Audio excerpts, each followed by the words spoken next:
In this edition of Fifth Gear, how to buy a cheap used BMW. Why some people think bigger is better. And the new Honda Jazz.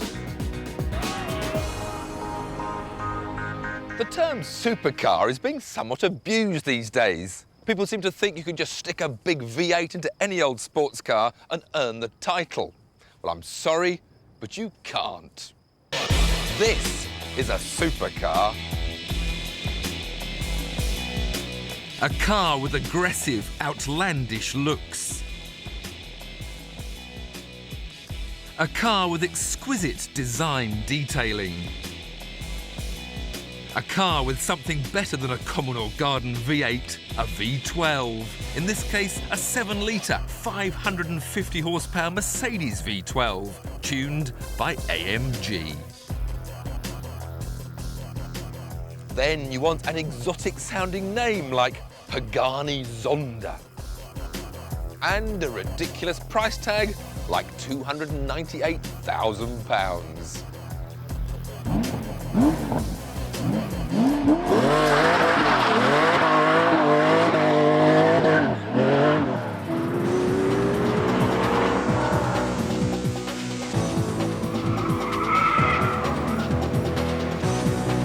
The Zonda is the brainchild of former Lamborghini employee Horacio Pagani, built as a tribute to his late great friend and fellow Argentinian Juan Manuel Fangio. The original C12 was first seen in 1999, and this is the S version, the only difference being the addition of even more power. And with that huge amount of horsepower backed up by a wall of torque, the performance is electrifying. 60 comes up in just 3.5 seconds with a top speed of well over 200 miles an hour.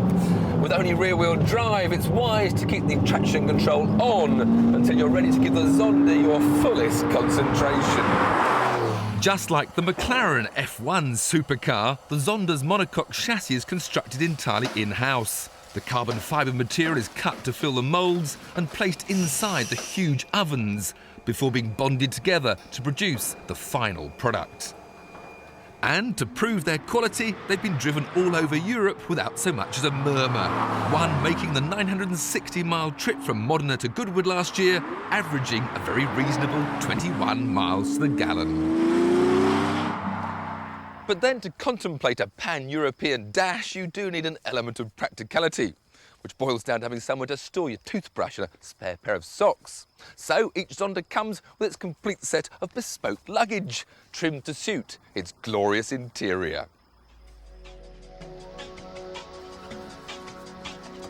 At the start of the series, I was disappointed by the Lamborghini Murcielago for lacking innovation on the inside. But the same can't be said of the Zonda. Every handcrafted touch adding more and more to the excitement the cockpit generates even before you fire up the lusty V12.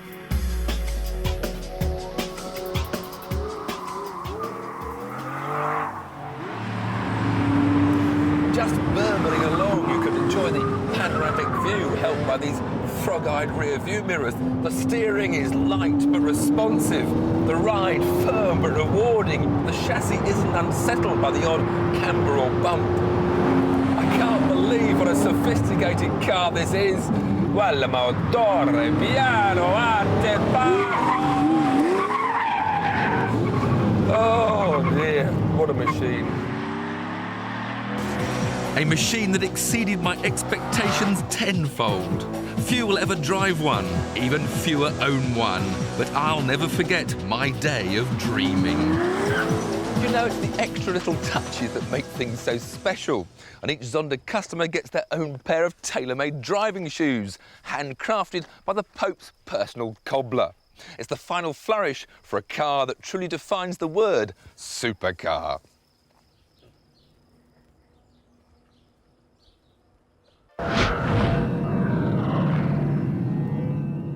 The 80s was a decade when greed was good and money became a theology. But it was down in the company car park where the 80s left their deepest scar. The men of straw got bored with their workaday Rovers, Fords and Vauxhalls. They wanted a car to reflect their newfound executive status. A motor that would say more about them than cash ever could. They needed BMWs. 2 decades on, and the blue propeller is still the corporate raider's first choice. And the one that everybody wants is the 3 Series. The baby BM accounts for 70% of the Munich carmaker's entire output, and the best-selling 3 Series of all was the first of the slippery-shaped models, the E36. Yes, we know all this, I hear you bellow from the back. Okay. What you might not know is that today you can buy a perfectly decent and up-together example of BMW's most successful car for a smudge over £2,000. That's right, 2 and a bit thousand of your pounds. Why have you suddenly gone so quiet? And just to make sure I keep your attention, here's one I've actually bought. A 92J 318i with 94,000 miles and full BM history for £2,500.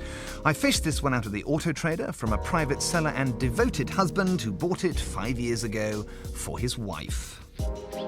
And I'm here to tell you, she's a proper old thing. The car, that is.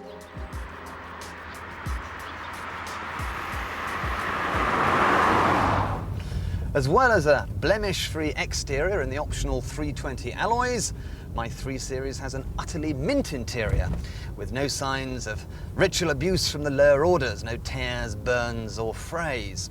It may only have the engine from a food mixer under the bonnet, 1.8, but it feels remarkably tight for its 10 years. So to buy yourself a belter like mine, make sure you go only for original unmolested examples and avoid skirts, spoilers and wheels the width of road rollers.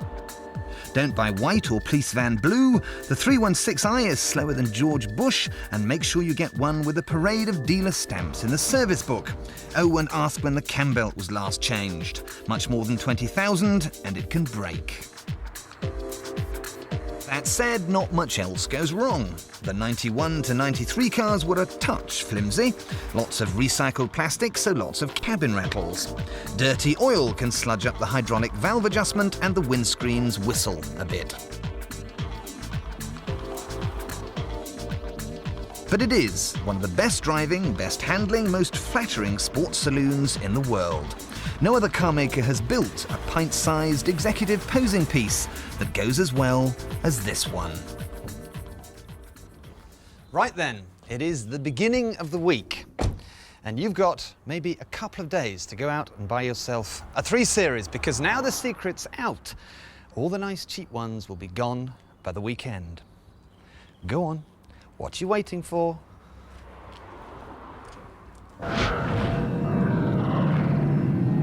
How do you achieve exclusivity? Well, that is indeed a multi-million-dollar question. You could buy designer clothes, search out the right postcode, or even join a particularly snazzy club, all of which can be hideously expensive.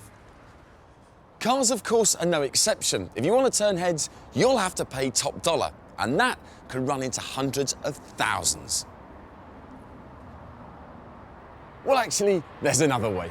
You could buy yourself a big, fat yank tank. These trucks on vitamins are not only the size of Southport, but they've pretty much got all the same creature comforts. No cars in the world are quite so imposing. But it gets even better, because they can cost as little as £25,000, which is pocket change for a Bentley owner. What's more, there's less than 10 of some of these trucks in the country, enough to make every owner feel like they're driving something from Maranello and not Middle America. Tony, you look like a regular bloke. What are you doing with a beast like this? Well, I got into American cars when I was 18. I'm now 46. This is number 22 on the list. I just love American vehicles. But why American cars? There's just nothing else like them. I mean, you just got, well, just look at this. When's the last time you see something that looked like this? Tony has done all the graphics for this Dodge Ram himself, just stopping short of etching his inside leg onto the bodywork. OK, we've got a 5.9-litre V8 under the bonnet. Forget about that for now. What do you get inside? Just about everything. You get air conditioning, cruise control, leather seats, heated seats. It's top spec. You've got everything. You've got everything in there you'd get in a good luxury car. And in true luxury fashion, I know I wasn't going to ask you, but what do you get to the gallon? 13. Happy with that? I'm very happy with that, yeah. I've had worse. But you're thinking they're not as pretty as a Ferrari or as special as a Bentley. But for A-list celebs, they're the next big thing. Chris Evans has got a Chevy Silverado, and David Beckham has got one of these, a Lincoln Navigator. The best-kept secret in high society is spreading. Radio 1 rap DJ Tim Westwood owns two. This is what he calls his street team van, and not as I called it, his Scooby-Doo van, which underneath is actually a Ford Econoline, and his slightly more subtle daily transport is a GMC Yukon. OK, this is my main man, Tim Westwood. Tim, how you doing? What's up, man? Respect. Nice to see you, man. Nice Always to be up in here. But you're into cars because of hip-hop, aren't you? I Because love of the cars. music? Yeah, you know, you want a hot ride, man. You want to look good on the street, and it's important. A hot ride? Yeah, you got to have a good look, man. When you're out on the street, you got to represent. So there's a lot of the rappers now. They're jumping into Ferraris. In the old days, it was all very much about BMWs and Mercedes. But you know, if you really want to do it up 2002, it's about big trucks. It's about, you know, being on big rims. You've got to have wheels which are 20 and above. That's very 20-inch rims? 20-inch rims, man. You've got to have like, you know, like some hot chrome on there to really set it off. You don't just get a car straight from the factory and jump into it. You've got to really add your own style to it. So say with this, you know, not only did I put the big sound in there, put the 20-inch rims on there, you know, put the extension on so they stick out. But, you know, there's a lot of non-factory on this. We've got the strobe lights. So when we pull up to a club, you know, put the strobe lights on, get a lot of excitement going, a lot of attention, got the sound system pumping. But I mean, do you ever feel that like, a car like this gets you, I don't know, unwanted attraction? Because everyone's looking at it. We're going down the street now, and people are... It's a great look. Yeah, but you're not worried about sort of it maybe like, you know, winding people up or, you know, getting any road rage? Why? It's a hot people might be envious, might they? But that's their problem. It's not mine. Yeah. Tim, now this isn't the only one you've got, is it? The only young... Yeah, you know, we've got a couple of joints. This one is my daily car. This is what I jump into every day. And then, like, when we're rolling with, like, the street team, when we've got, like a hot party to go and DJ out, or we're just going out as a crew, I've got my street team van. Next for Tim is a Denali, a truck so pumped on steroids it makes Ben Johnson look like Bo Peep, especially as he'll be adding £6,000 worth of shoes. That's wheels to you and me. I want to get the third joint this year, and I think it's going to be Denali. The third joint. Now, that's what you call cars, joints. Yeah. And you rock the joints.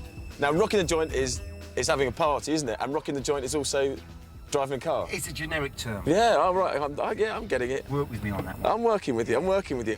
These trucks definitely are exclusive, and if my main man Tim's ordering his third, maybe I should think about getting a ride with some chromes and trying to rock the joint. You've got to love these American muscle machines. I mean, even their lazy, sloppy driving style is pretty addictive. But hang on, I'm British. I've never even seen an 80-inch pizza or a 6-lane interstate highway. In this country, when it comes to the nut, which is exclusivity, sometimes you don't need a sledgehammer to crack it.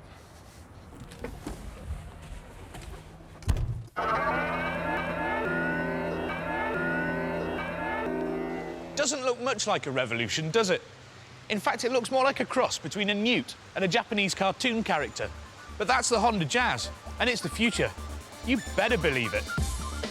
You see, the designers of this ickle car have been on a ceaseless quest to find space. And no, I don't mean the black stuff just above the sky. They've been looking at how to jam as much human flesh and awkward luggage as possible into a car the size of a Polo. It's a difficult one, this. It's hard to make a small thing big without ruining the whole idea. But those bods at Honda have managed it, and they probably use computers and very complicated geometry. Seemingly nothing has escaped their attention. Now, fuel tanks have never been a huge priority of mine. They're a bit like sewers. It's nice to know they're there, but I wouldn't want to spend any time in one. Important to the Jazz, though. Putting the fuel tanks up and under the front seats has meant that the rear seats can be folded flat at the flick of a switch. You can convert them into a bike rack, a two-bed semi in Bolton, my mother's house, my pants. Ah, well, you get the idea. When something is this practical, it makes loading a smug joy. Just laugh at the little man with his little box. It's OK. I've got a Jazz. Have you ever thought about the size of your engine? I'm not talking about capacity, I'm talking about dimensions. Well, Honda did. You see, the smaller the engine, believe me, it's in there somewhere, the more space inside for big fat you and me. Clever, no?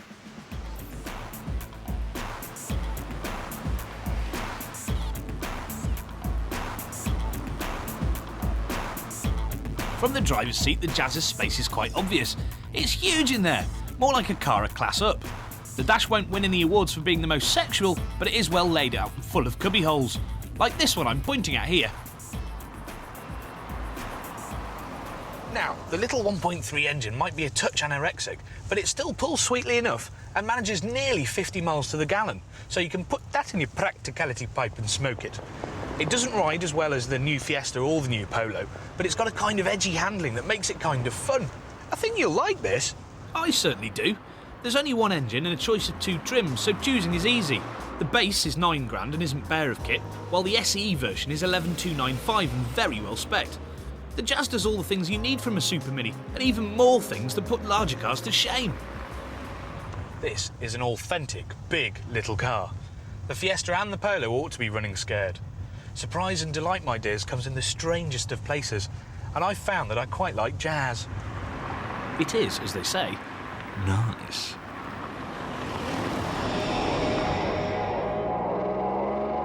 It's an incredibly smooth ride, isn't it? Yeah. It's the 4-wheel drive version, this one. It's quite striking, the look of it. Well, more and more people seem to think so. Skoda's the fastest selling car brand in Europe.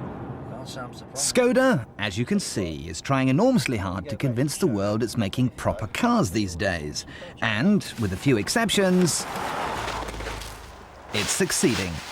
But there are some people who didn't reckon there was a problem in the first place. They adore old Skodas, and no one more than Jay Ivey. At one stage, he had 30. I like Skodas because they're cheap. You can do so much to them. They don't cost a lot of money to tune. But it's the fun factor. You can just have you can have so much fun. I think it first started when I just bought a car from an auction, probably about almost 10 years ago now. I must have waited about 6 hours to get this car. It probably shows how much I fell in love with it. Even before it went through the auction, I saw it, had a hole in the exhaust and that. Probably made it sound more sportier to me. And eventually got round to bidding for it. No one bid for it. And I think it was £100 I think we paid for it in the end. I wanted one, I wanted a 2-door, I wanted a cabriolet, I wanted an old car, and it just grew and grew and grew like a family. And of course you can't keep them, you know, all outside your house. And luckily I've got the girlfriend who helps me out, and we've got the garage here, and luckily we found some space. I'm not really bothered, I'm not really into cars at all. I mean, I don't mind him having his hobby or his obsession. As long as he's happy and I'm happy, that's fine, like, you know. 10 years on and 45 Skodas later, Jay is working on his latest project, what he calls his Evo 2. Well, basically this car started off as a bog-standard 1979 Skoda. It's got the luxury vinyl roof, which you can see, which I've kept. I've cut all the wings off. I fitted fiberglass panels to it. I've added steering rack to it. He is obsessed. Anywhere there's Skodas, he's got to be there. You'll find, no, there isn't an engine in there, but the fuel tank's in the front now. You've got huge lights on the front. He's not very romantic. He suggests things, and then when we get there, it's normally we find a Skoda. I've ripped the major components out. You've got fully adjustable rear suspension now, a bit like a Porsche GT2 replica. And a right nutcase. I'm going to stick the straight-cut gearbox, a Alfa Romeo engine, and hopefully the brake horse will go from 38 brake horse from the standard 1100cc unit to 125 brake using this engine. And you've really got to go to check to get your parts. Everything's so amazingly cheap. and you can go to the scrapyard and you can barter with a chap. You don't understand what the hell he's saying, but when you end up with a bill for, say, 6 or 7 panels, which is under £10, it puts a smile on your face. It's a wonderful feeling. I admire Jay's passion. He preaches the Skoda way with evangelical zeal. I do like to keep the old cars on the road because, unfortunately, there have been lots of vehicles in the past in our motoring heritage where cars have just come and gone, really. And I do like the rear-engine cars because they were the stablemate for Skoda for many, many years. When you're at the traffic lights in a 30-year-old Skoda and you want to have some fun, you've got to have the balls to be in that car to begin with, to take the stick that people can throw at you, to hear all the jokes that you hear time and time again. Really, the key word is balls, and I think I have a good set of balls. This is the score. The whole world is bored senseless by the BMW 5 Series. For far too long, it's been far too good, leaving nobody in the boardroom with a decent alternative. All rivals have to do is come up with a car there or thereabouts, and they're on to a winner. Easy. 7 years ago, Mercedes tried their luck with the old E-Class. The badge, the build and the engines gave it a decent shout, all right, but with its sledgehammer looks and handling, they shot wide of an open goal. It was a sleepy-looking slab of metal with goofy eyes at the front. Now they've stopped mucking about and spent 4 years and €2 billion creating this, the all-new E-Class.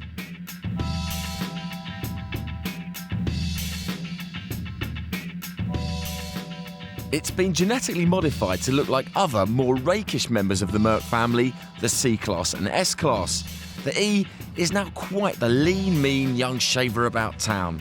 And looks-wise, I'd give it the nod over the 5 Series.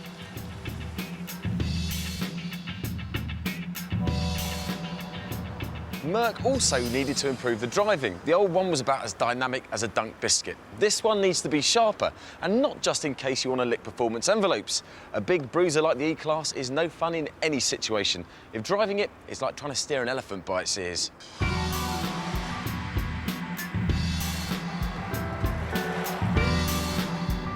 I can safely say this car has undergone a personality change. It's more confident, precise and intimate than it has been for years. It's not quite as raunchy as the 5 Series, and it doesn't ride quite as well, but it's not that far off. It's got a new lust for life when it comes to steering and the way it moves, which means if you're up for a bit, so is the new E-Class. To kick off with, there will be 2 V6s and a V8. A supercharged entry-level 2-litre version will come later in the year, along with a top-end 5.5-litre AMG. As always, stick to the autos, don't bother with the manuals. Merc interiors used to be very much Stein half empty, designed with all the fun and fervour of a salt mine. And let's not forget, the old E-Class was so vast inside, you could use it as an arena for international cat swinging. But not anymore. This one is a lot more snug and compact, and a lot better for it too. The arms-folded styling and old-school controls have given way to a warm, curvy, voluptuous, buxom dashboard that could just be the final temptress in order to get you to loosen the grip on your BMW keyring. And look at this. What a cup holder, just as they're going out of fashion. If this car had ears, it would have brains coming out of them. It's got the works, and it's all called Tronic. There's Distronic, which keeps you a safe distance from the car in front. Thermotronic, which individually monitors the temperature of each seat. Languatronic, which means you can talk to your CD and radio. Hi. You can receive text messages and emails. There's a multi-contour seat, which massages your bottom, and a newfangled air suspension system. But they're all options, and this is Mercedes, who firmly believe that nothing good ever came cheap. The sale of a vital organ is all that comes between you and 3-pointed star luxury. There is one Tronic that comes as standard, and that's the Sensortronic braking system. A system so quick and clever that it actually sees accidents before they happen. All right, I made that bit up. What it does do is look after you when you're braking in the wet, when you're skidding, when you're braking on bends, or in an emergency stop. Receiving emails while having your backside massaged is all very well, but nothing beats stopping when you really have to. Available from the beginning of August, Mercedes are typically cagey about prices, but they're expected to start at around 25 grand for the entry-level classic model. So, can we breathe a huge sigh of relief and weep uncontrollably as the tyrannical reign of the 5 Series comes to an end? Well, no. Mercedes have played their part and produced a very good car, but the BMW is still better. And with the new 5 Series just around the corner, the new E-Class looks set for a rough ride.